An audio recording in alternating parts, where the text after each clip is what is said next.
Aaron, I leave the word to you, okay? Let's start now. Thank you. Ladies and gentlemen, welcome to this session, Energy Efficiency and the Future Strategies of the Energy Industry. It's my pleasure to welcome you to this session. I am today's moderator. My name is Aaron Praktiknjo. I am Professor for Energy System Economics at RWTH Aachen University in Germany and President of the German Association for Energy Economics. And yeah, we have a very interesting panel with a very interesting topic, energy efficiency and the future strategies of the energy industry. And our first speaker will be Livio de Chicchis from, he's an energy management analyst from the Italian Federation for Energy Efficiency, FIRE. And yeah, Livio, I'm happy to give you the floor. Please feel free to the audience to, if you have any questions, to reach out via chat. We will, after our presentations, collect all the questions and go to a joint discussions after all presentations have finished. Thank you. Livio, the floor is yours. Thank you, Aaron. Good morning, everyone. I hope that you can see my screen correctly. I am Livio de Chicchis from the Italian Federation for Energy Efficiency. We are an association active in energy efficiency and sustainability, no-profit association. We are involved, we have members that coming from both energy demand and energy supply. And this allows us to have an holistic view of the energy framework at the national and EU level, since we are involved also in many European projects that can give us an overview also at the European level. More than this, we manage on behalf of the Italian Ministry of Energy and Environment the appointments of Italian energy managers that coming from a law obligation since the first year 1901. So this is just to give an overview of our activity, of the FIRE activity. The topic that I chose for this intervention is the electrification of energy consumption. So just have a look at some opportunities of the electrification and some barriers that affect the same topic, and try to understand some link with the energy industry. That is the core topic of this session. But first of all, I would like to introduce some the so-called multiple benefits of energy efficiency, because there are many reasons to improve our energy uses. There are many reasons to better use energy, said in other words. Of course, to reduce energy cost, and this is a topic that is particularly actual in these days. But there are also other externalities that can be affected and can be improved by a better use of energy. First of all, a reduction of greenhouse gases, emissions, and related pollution. To decrease other hot topic in these days, decrease our dependency from the fossil fuels, especially those coming from extra EU countries, and the related risk about energy prices and the availability of energy. Because until last year, probably, we were sure to have all the energy we need always, but now this can be at risk, and we can see in everyday life. A better use of energy allowed to increase the resiliency of our energy system, improve our lives, and increase in general the sustainability. These are some, we like to call it multiple benefits, because there are externalities that coming from the better use of energy, but they are not strictly and only related to the reduction of energy cost. And in this context, the electrification of energy consumption plays a key role on this scenario. And electricity demand for heating is expected to increase considerably in the next years.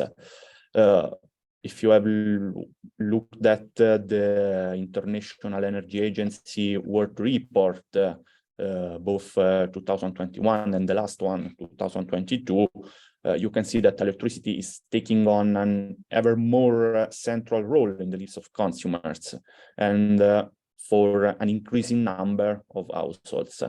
And it promises to become the energy source on which users rely for all their everyday needs. And also taking into account the data over the years, the share of electricity consumption on total consumption has increased in all sectors, because in all sectors there are electrical technologies that can reduce primary and final energy consumption if compared to alternatives. And you can see also how is split the final energy consumption in the European Union.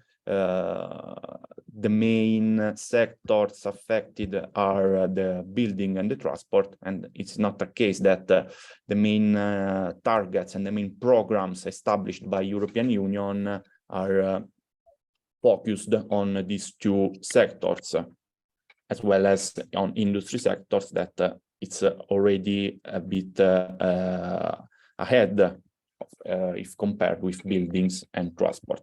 But there is still a strong potential also in industry. So I spoke about electro technologies.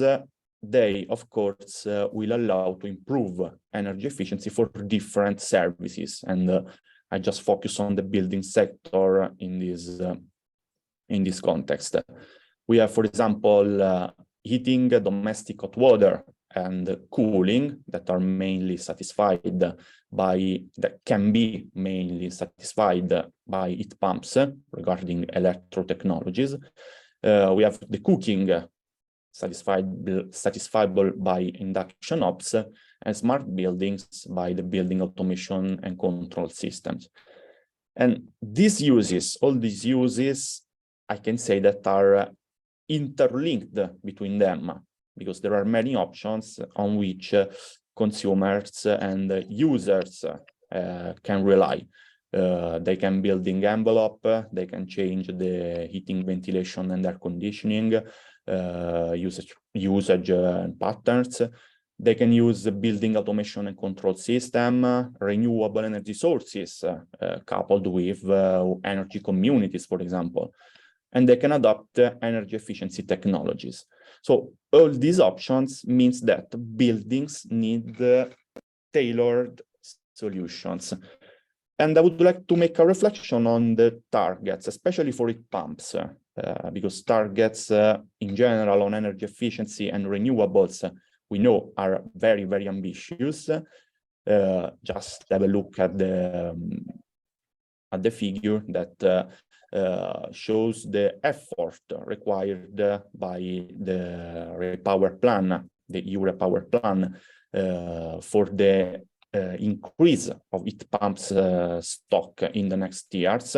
The goal is to get at least 12 million of heat pumps stocked at 2030.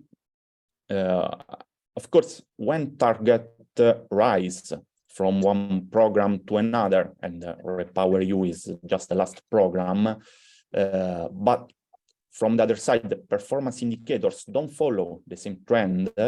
It means that a strong effort to create the right market condition is required.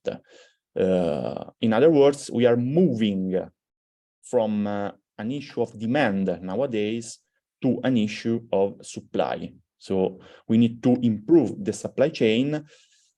It can be easier, however, it presents other problems, other barriers that I'll show in the next slide. Especially with the heat pumps, the needed which trend you can see in the figure, the needed massive switch from fossil fuels boilers to heat pumps will require overcoming the higher investment cost of the pumps themselves, compared, for example, to the traditional gas or heating oil boilers. And this might necessitate financial support, especially for low-income users. So from one side, the good news is that we have the technology we need to make this transition, and many innovations are under development. However, there are many barriers that need to be addressed to exploit the opportunities we have to improve our building stock. And we try to identify which are the barriers that you can see in the rows, in the columns of the table, and couple them with the main electrification technology in building sector that you can see in the rows of the table. Understanding what are the right technologies, install and operate them, first of all, requires skilled market operators. And this is a barrier, the operator skills that you can find as really, really relevant, especially for heat pumps. Because install, operate, as I was saying, requires skilled market operators, just utilities, for example, energy service companies, renovation companies. So market operator from one side, people from the other side. For example, designers, installers, maintainers. But that also requires that end users who understand what is new and what habits to change. From one side, we need to improve the awareness of the operators. From our side, we need to create awareness of end users.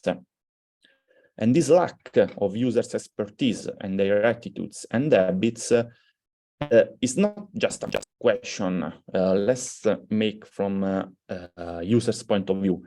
It's not just a question of knowing about the availability of new technologies, but also the expertise experience related, for example, to having seen these technologies adopted by neighbors or relatives, and knowing that they can perform as expected. So not just know about the technology, be aware of the existence of the technology, but also taking stock from experience of adoption from other people in their community. So to ensure the exploitation of electrical technologies, it is necessary to overcome this series of barriers. There are, for example, also a tariff barrier that need to be tailored to favor, for example, the electrification if we want to go in this direction. Some barriers are in common with other solutions and are related to energy efficiency, other more specific. The last but not the least, for example, is the barrier about the grid network, because if we want to improve and we want to increase the number of electrical applications, we need to be sure that the grid network will support this increase. Otherwise, there can be serious problems for the system and for the final users. Just to going into conclusion, in order to achieve these results, we have to improve the existing policies. So more than create many new policies, we already have a framework of policies, but they need to be improved. This is what we try to face in a study that we recently published. A study sponsored by Enel, and that FIRE realized in collaboration with European ESCCP, that is an association active in energy efficiency at the European level, a research association. So we exploited this study, going to analyze the barriers to electrification and to propose some policy recommendation to go towards this path. For example, developing the supply chain of electrification technology, and this is what I already mentioned about the supply side issues.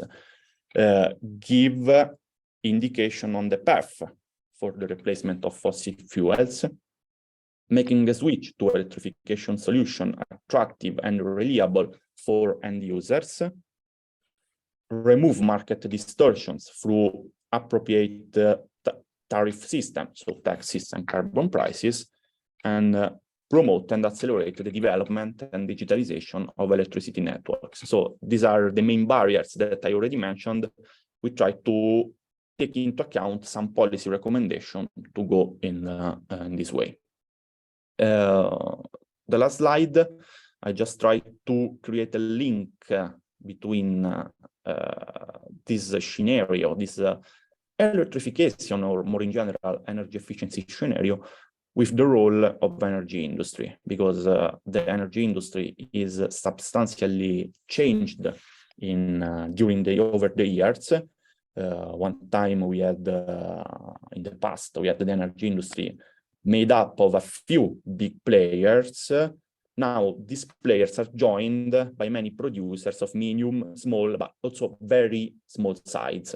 So it's clear that both families, and businesses, except perhaps the largest ones, cannot think and act as industry themselves of energy. So there is the need to develop dedicated services for these people. Energy communities, for example, is one of the possible ways to go towards this path. But there are also other possibilities and other policies or operational changes that can be made. So I just concluded my speech. I remain at disposal for the question time, the final question time, hoping that I've been into the timeline unseen. Thank you for the attention, and I give the floor to Aaron again. Thank you very much, Livio, for your very interesting talk. Again, to the audience, if you have any questions, please feel free to use the Q&A section of Zoom. We will collect after our 3 presentations have finished all questions and go into a 10 minutes round of discussion. So our second speaker for this session will be Federico Santi. He's professor at the University of Rome, La Sapienza, and I'm very curious to hear his presentation. And Federico, the floor is yours. Thank you very much, Mr. Chairman. I try to share my presentation on the screen. I'm just asking if it is visible. Not yet. Oh. You have to share. So maybe the share screen button. The share screen button is still working.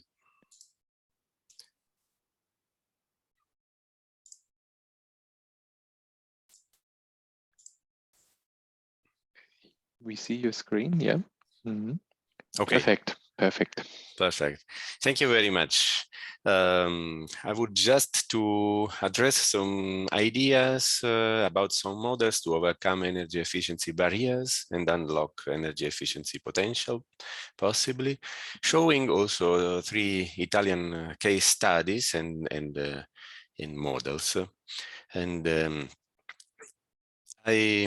I thank Livio because he has already showed the multiple benefits of energy efficiency, so I can just save time and avoid to repeat that energy efficiency is the first fuel already, and it will be, and also the contribution from energy efficiency will be the largest and most important in decarbonize the energy system, as all the scenarios show us. So to understand those barriers, some of the barriers to overcome, I want to show this very simple idea that the energy efficiency increases naturally, driven by the technological progress, market competition, and the changes in the economic structure of the production system over time. The diagram on the right shows a classical example. The increase over time in number of computations per kilowatt hour of electricity consumed by computers, from 1,000 computations per kilowatt hour in 1945 to more than 1 quadrillion computations per kilowatt hour in 2010.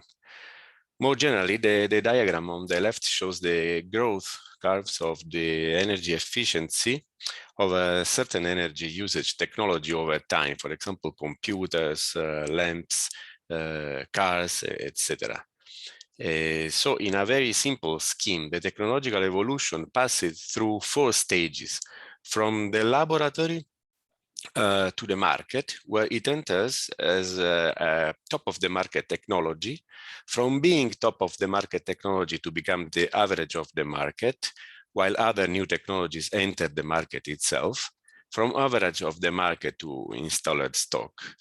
In that scheme, after a certain time, T1 plus T2 plus T3, the efficiency of a new technology developed in laboratory becomes the average of the installed stock, passing through the other 2 stages. The time to pass from one stage to another can be reduced through appropriate policies actions, like, for example, incentives, mandatory standards, tax credit, labeling, consumer information, and so on. That action must be taken if there's the need to accelerate the natural increase in energy efficiency. And indeed, there is the need of some policies and actions, because energy intensity annual improvement is still far off track from achieving the 4% per annum needed on average from 2020 to 2030 to correspond with the pathway outlined in the net zero scenario. And incidentally, Italy is the 3rd G20 country in energy intensity ranking. There is space for significant improvement, mainly due to the improvement in energy technology. And yeah, there is a new challenging target for energy efficiency in EU, according to the new energy security policies. But there are some barriers, and let's just give a look to them. The main observation is that energy efficiency is not the core business of energy consumers by definition. This represents the main obstacle, and we find it in all the main barriers to energy efficiency. Lack of knowledge, information, education, and training, both at citizen and business level. Lack of financial resources. This barrier is normally high because energy efficiency investments are no core investments, unless they are strongly integrated in the modernization of the core processes. Opportunity cost of capital is another barrier related to the no-core investment situation, as well as limited access to outside finance, and more generally to a lack of guaranteed investment returns in terms of performances of payback. The impact over operation, especially in terms of business interruption and the related cost, is another barrier to energy efficiency. And the need for the organization to change, to be adapted to seize the energy efficiency potential in terms of procurement processes, management processes, business model, etc., is another impactful barrier to energy efficiency. And finally, the hedonic behavior of the consumer is also an important barrier, even though it is more about waste of energy than energy inefficiency. And so one of the model to overcome some barriers is the so-called ESCO model where ESCO means energy service company.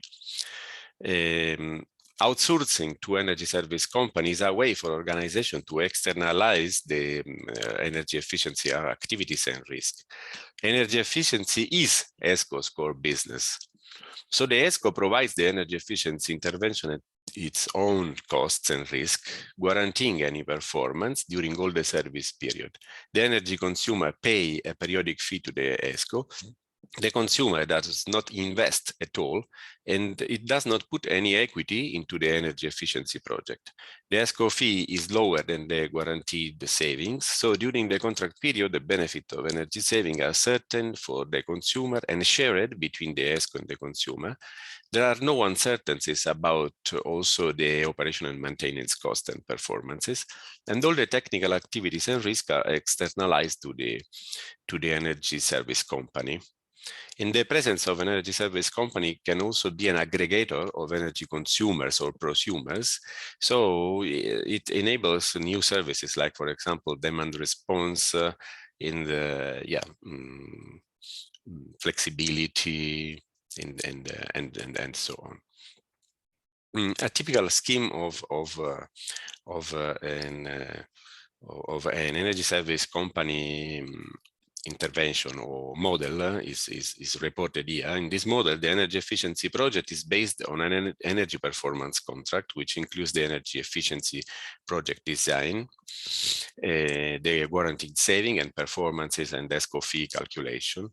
And the energy efficiency project could be financed by third party through the energy service company. Energy engineering, procurement and construction, and also operation and maintenance services can be purchased by the energy service company and supplied to the energy consumer. The energy commodities can be provided to the consumer through the energy service company itself or by other energy suppliers. Both options are valid and common, and the typical duration of such contracts is 5 to 10 years, sometimes even more. The energy service company market side is now over $38 billion in 2021, dominated by China and US, but also in EU, it is quite common, and the global ESCO market is increasing at a rate of 9% per year. And it is dominated by buildings.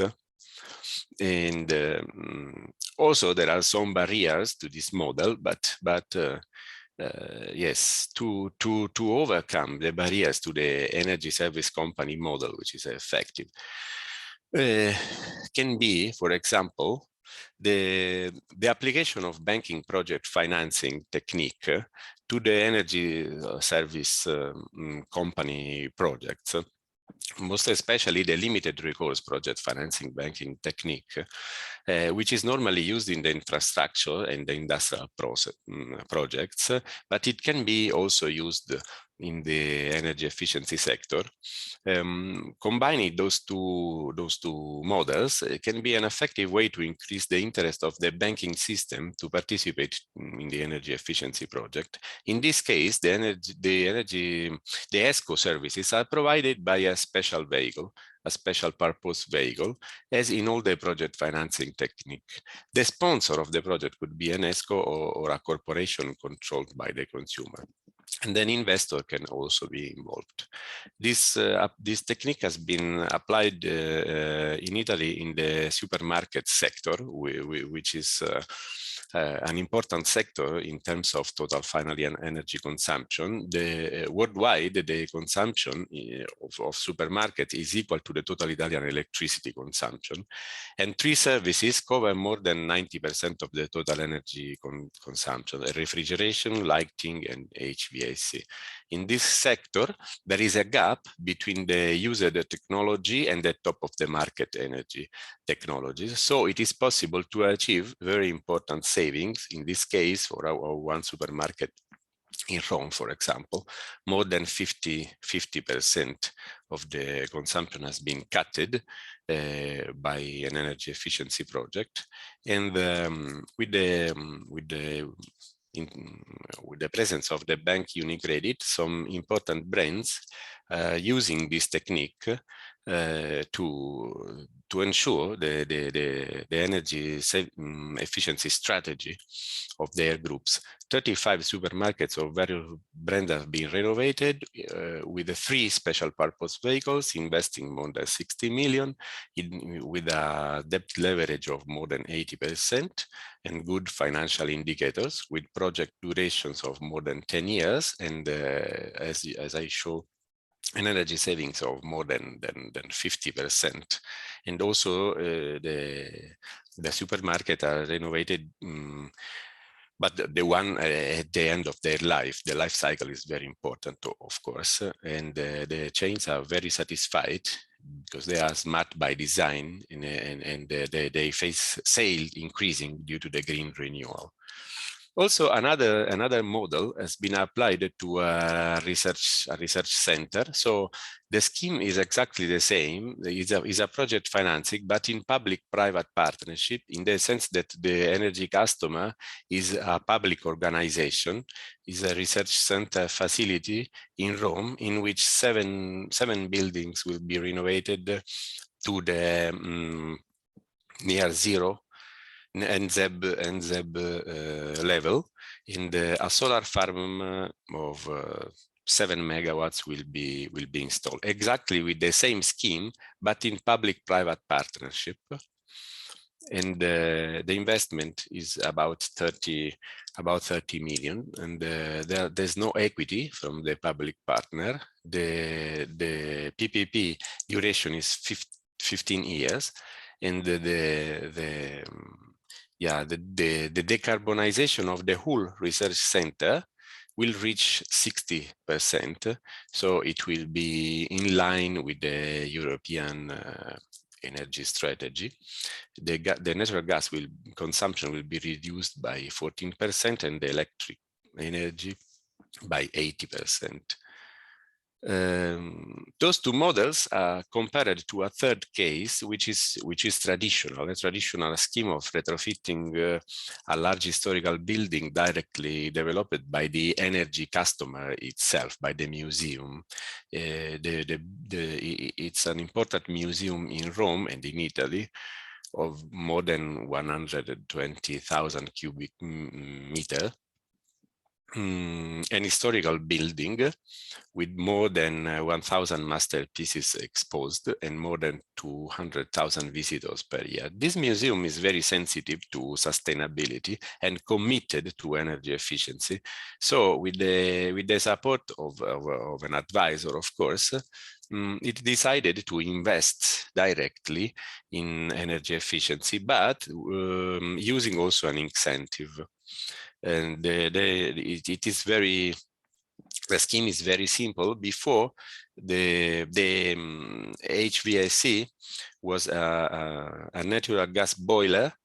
I mean, 4 natural gas boilers and some absorption chillers. So the museum was using natural gas both during winter and during summer.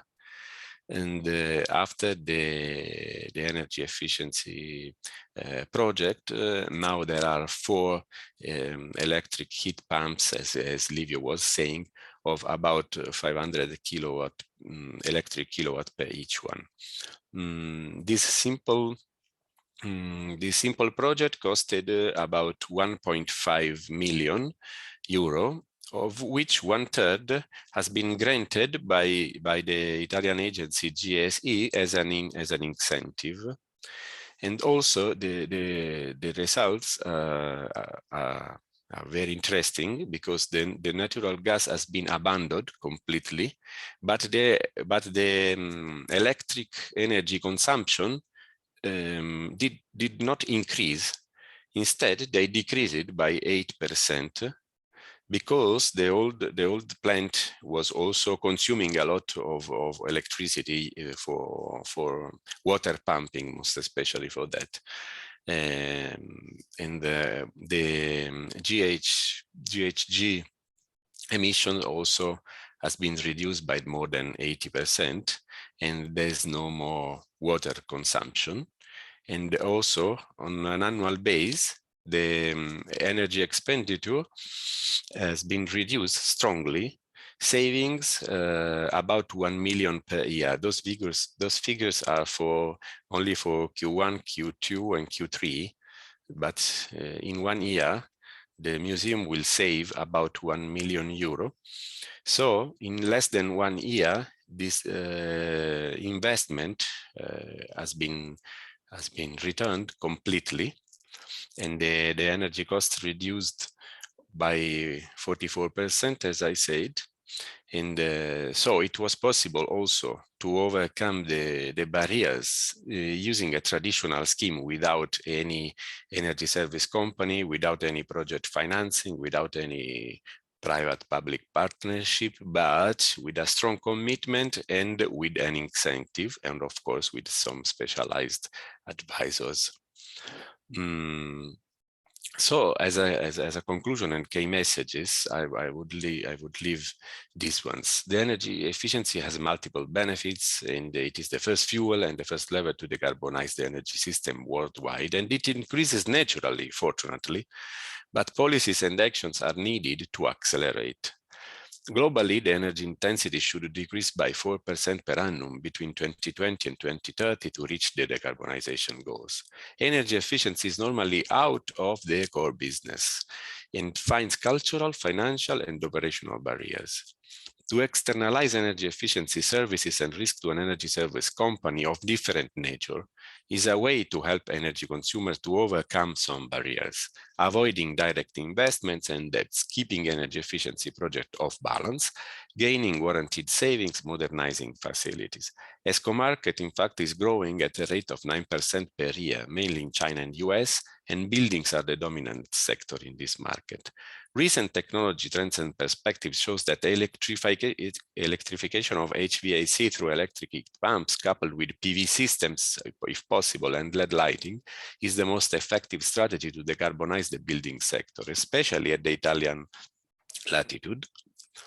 Banking project finance can be combined to ESCO model in order to involve the banking system more and then to overcome financial barriers and unlock the global energy efficiency potential.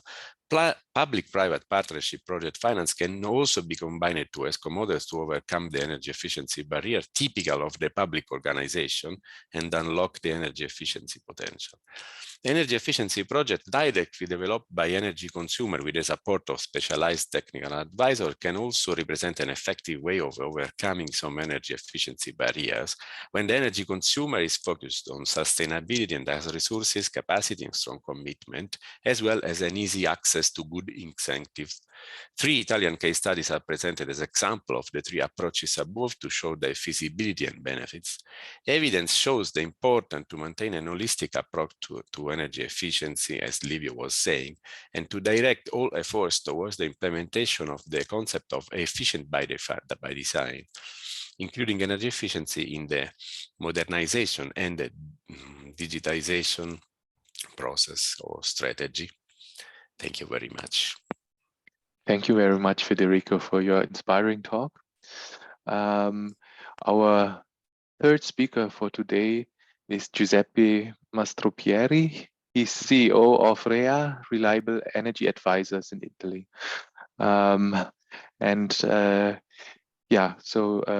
We have again 15 minutes presentation and we will conclude with a discussion afterwards. Giuseppe, the floor is yours. Thank you. Just share with the presentation here. Good morning, everybody. I will have a different approach to the presentation. Professor Santi was speaking about the specialized advisors that sometimes are needed to allow in project financing the financing of energy savings and energy efficient projects. It's just me. Just few words regarding that. The timer is on, Aaron, so it will ring at the right time. No worries about delay. We do follow so many clients. So our practice is hands-on the energy efficiency and renewable too.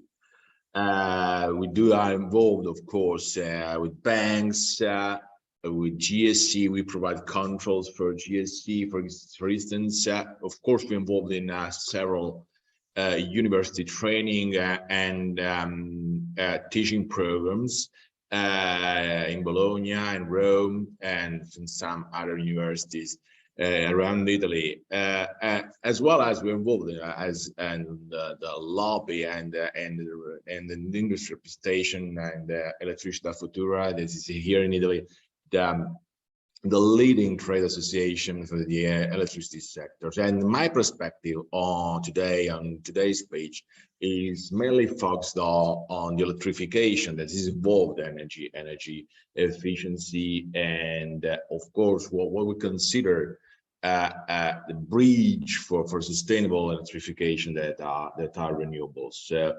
I accept just the last chart regarding us, just to have an idea of our the environment we work in. So we speak about, of course, megawatt, gigawatts, and megawatt hours saved and consumed. But mainly we do speak about euro, and we follow investments. So we have a wide range of investment funds, banks, utility, also asset class or large consumers that are among our 200 clients portfolio. The presentation is organized in two parts. Is mainly consultancy approach rather than academic one.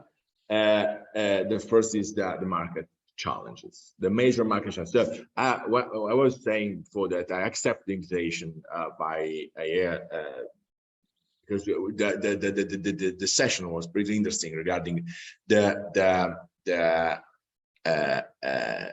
energy industry future strategies and challenges. So this is the opportunity for us to just make some discuss about some idea louder, and also discussing by a European perspective what's going on.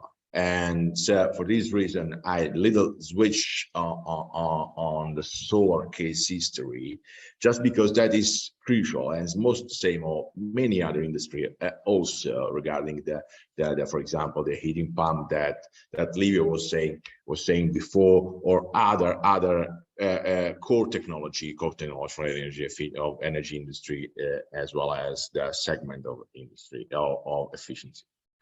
So the first point is this. There's just everybody knows about this chart as regarding the energy transition. What is amazing of this chart is the S that we refer to several energy transition.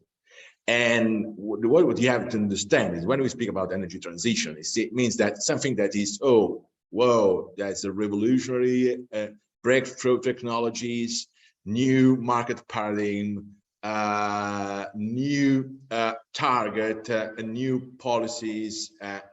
So everything says, okay, new scenarios are painted out by technology, innovation, and breakthrough approach, new usages allowed, for example, the EV, the automotive sector, but nobody speaks about what does happen in the industry. What is going to happen is a huge fight, a huge race. So many companies are dying, and many other companies are winning and are rising and growing. And the way this happens, and the way these deploys is not linear, is not normal approach. See, for example, the case of EV charging point.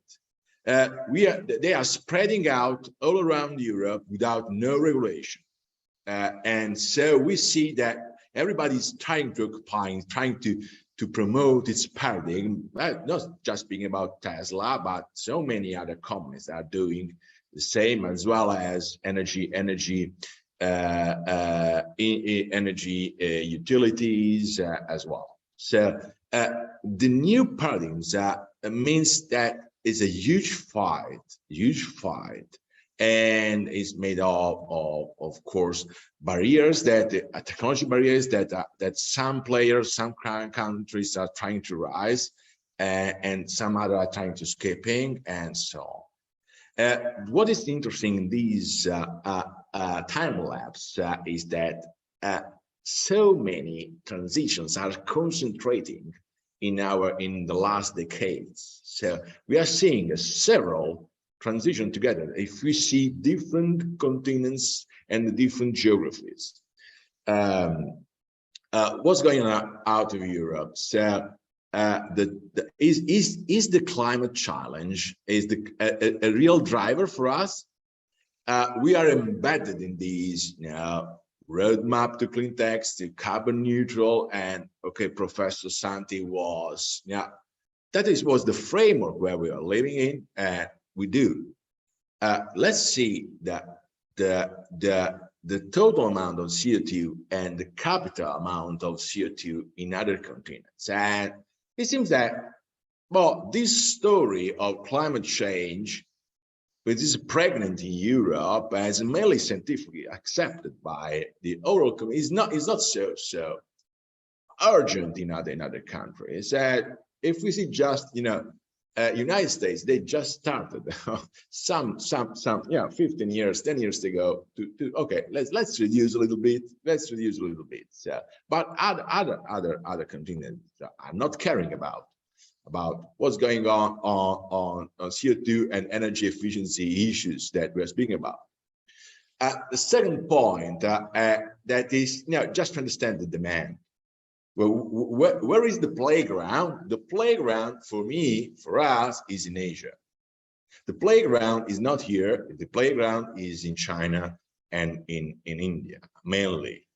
And so everybody accept that there is a strict correlation between the energy demand of world population. And so how can we last 2, 3, 4, 5, 6, 7, 8 billion people living, or super carnivores living in the world? And so the point also of energy efficiency challenges should be also if that unit counts or not. We will see that this is not just to speak about big challenges, but it does have a real industrial consequence. Of course, everybody, we are living in 2 years whether these we see the change of temperatures, the climate, but I'm not want to speak about this. I want to speak about Eurozone and Western countries, or OXE countries mainly, that does not they don't take in consideration at the moment the cost on industries that are deepening and cross each other. Let's see, for example, highways, logistics, harbors, hospitals, so on. There are lots of industries that are close to infrastructures and or are linked with infrastructures that mainly are the basis of our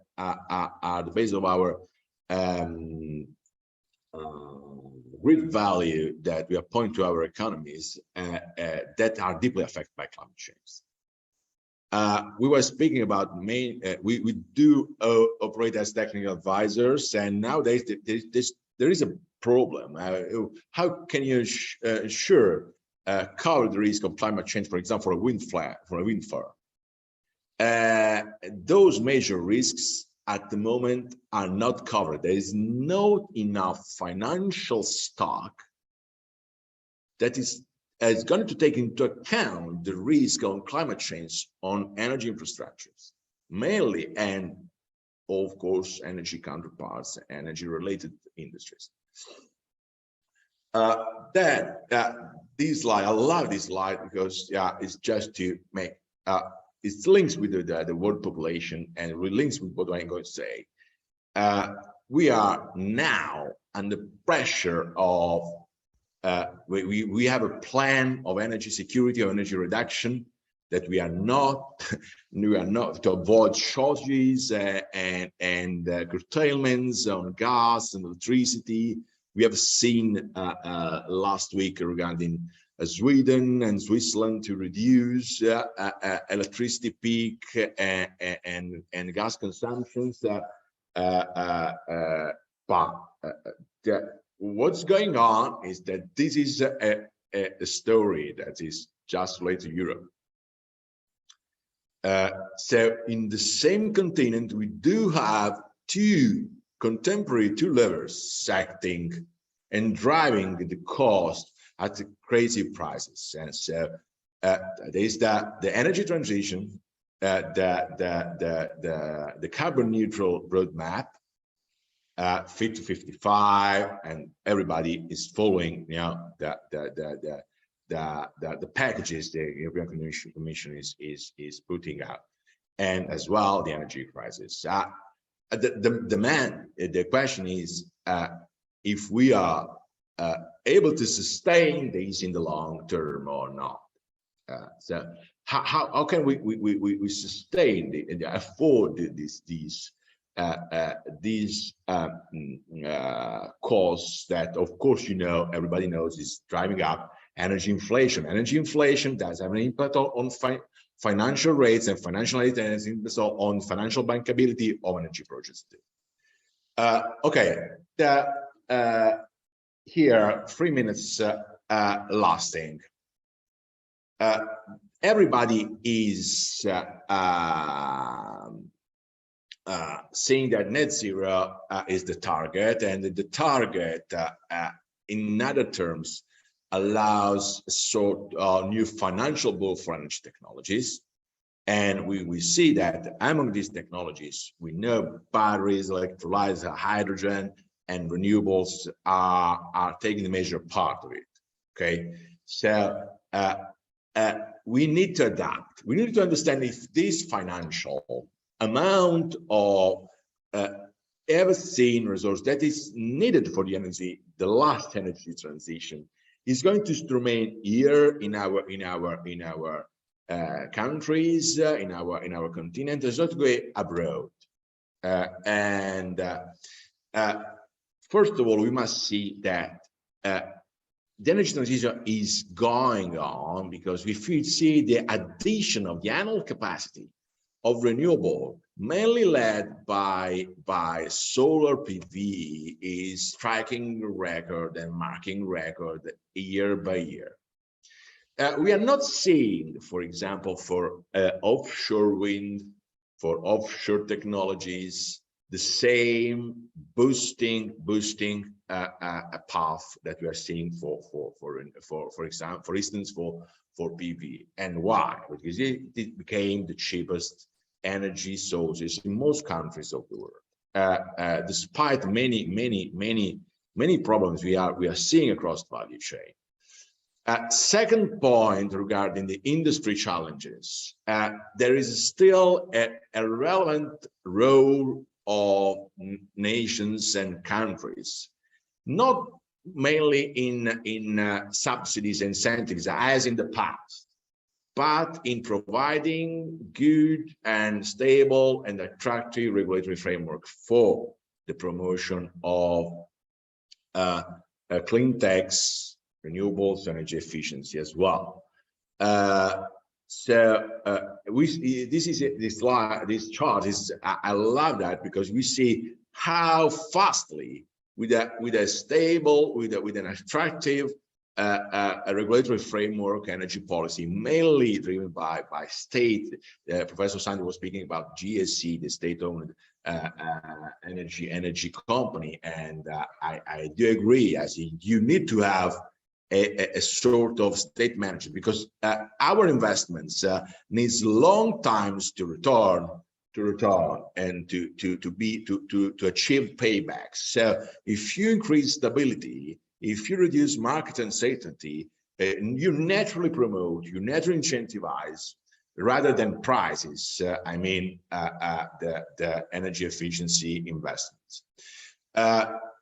We'll link again with the introductory big picture. If we don't understand that the concentration of the demand, energy demand, is in China, we cannot understand that country will lead definitely the destiny of our industry. And the PV case is an example. So we have a story of success. We have seen that the annual addition throughout the world, and now we count plus 40% in Italy of renewables, and double digit for solar in the energy mix and electricity mix. Great, but we see on the right of the chart that despite the demand is still distributed around the world, with a relevant role of China that was not in 10 years ago. The overall value chain, the overall supply chain is concentrated in that country. So in the polysilicon, almost 90%. In the downstream, in the solar, in modules production, 80%. We do see nowadays a shortage in the industry in the downstream. For instance, there are no EPC contractor. The scenario of the ESCO companies is very limited, and they are very weak financially speaking, rather than, for example, in Germany, or rather than in United States. So we are seeing a certain difficulty for investors and players to find contractors in the downstream too. But we can recover the EPC capacity, the construction capacity, in 3-4 years, I hope. But what I don't see, despite the announcement of gigafactories, blah blah, that we are seeing that there is no financial commitment. I mean, the countries too, and European Union too, to promote again the industry we have lost. We have lost in renewable and energy efficiency equipments.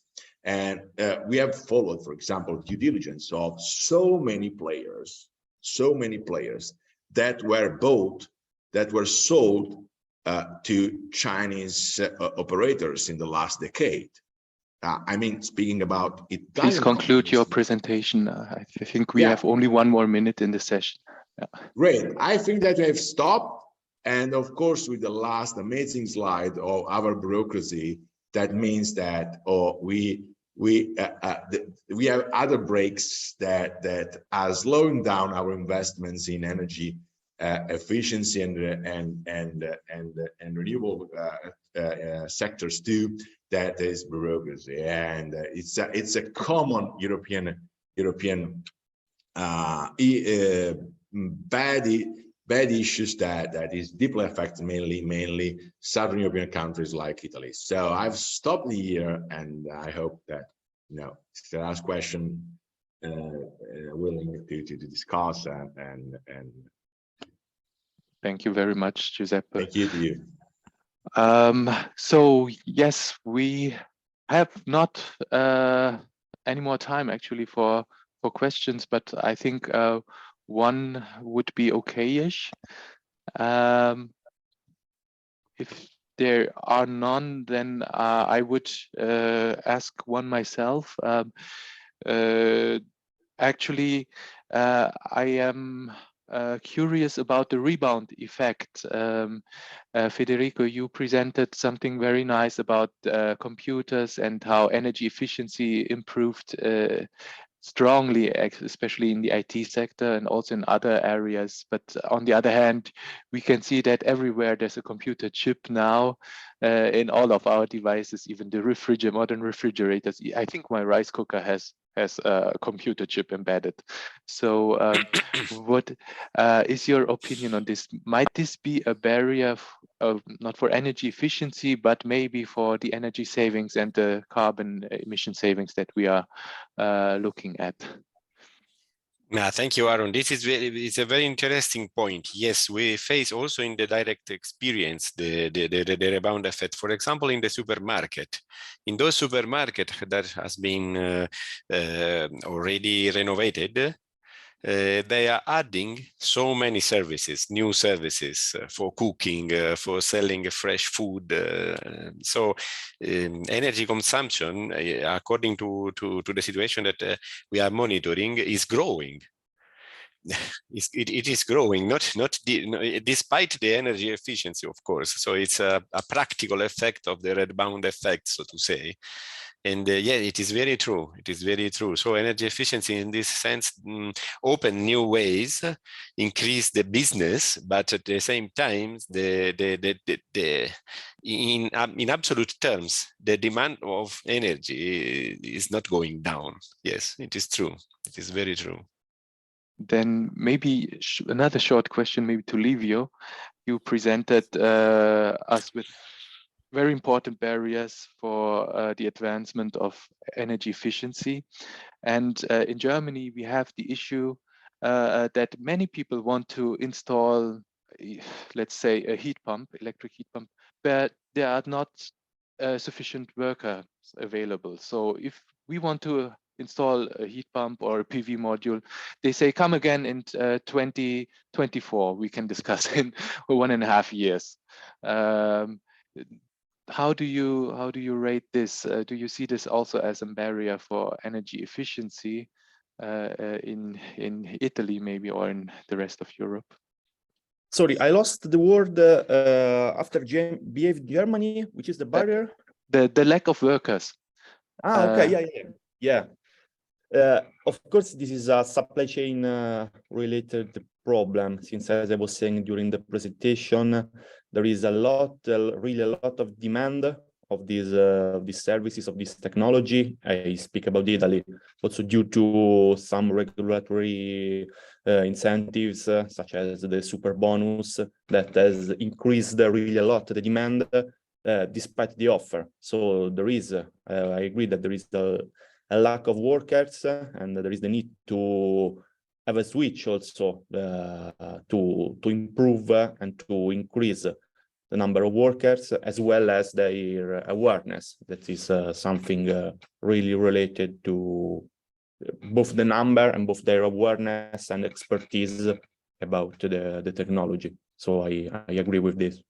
Because I think the strategy in Germany is strange. To accelerate, they pour more money in on the demand side, but as there's a lack in workers, what happens is that the service companies, they just increase the prices if we subsidize the demand side. So, and nothing gets accelerated. It's the same in Italy, yeah. Federico, you have your hand raised. Just to confirm that in Italy is exactly the same, and very few people are talking about one of the main barriers to the energy efficiency, which is exactly the lack of workers, especially the engineers. I graduate about 100 energy engineers per year, and they disappear in the market immediately. During the master degree, they are taken by the companies, but yeah, as you say, there's a huge lack of workers, and I don't see it on the newspaper or on the social media, unfortunately. Yeah. Yes, I think that this is something where the European Union should jointly try to find a solution. Smart immigration policies, such as in Canada, maybe might be something which should be discussed, I think. maybe a small question also for Giuseppe. I really liked your presentation. Thank you very much. You also started your presentation with the high energy prices that we have also. Do you deem the high energy prices that we see today as a sufficient incentive maybe for energy efficiency improvements, or do you think that this might be insufficient and should be supplemented by policy action? It's a very interesting question. I can't tell you about the case. 2 years ago, during COVID pandemic, we were proposing that energy efficient investment, mainly self-consumption related with PV on rooftop and refurbishing of electrical equipment within the manufacturing building. And nobody was saying no, it's not convenient. We were speaking to major also energy intensive consumers, and they said no, it's 7 years payback, 8 years payback is too long for me. What we're seeing today is the opposite. Is an incredible spike in demand, driven of course by costs, unsustainable costs, and I think that what is missing is the long-term signal, the long-term signal that whether you start an energy efficiency investment is for a long term. Yep. And having a long-term visibility can help at least to draw down the worst scenario when you can land. Thank you, Giuseppe. I think we need to stop. I got nudged by the organizers that we need to stop the session because the next session is already delayed.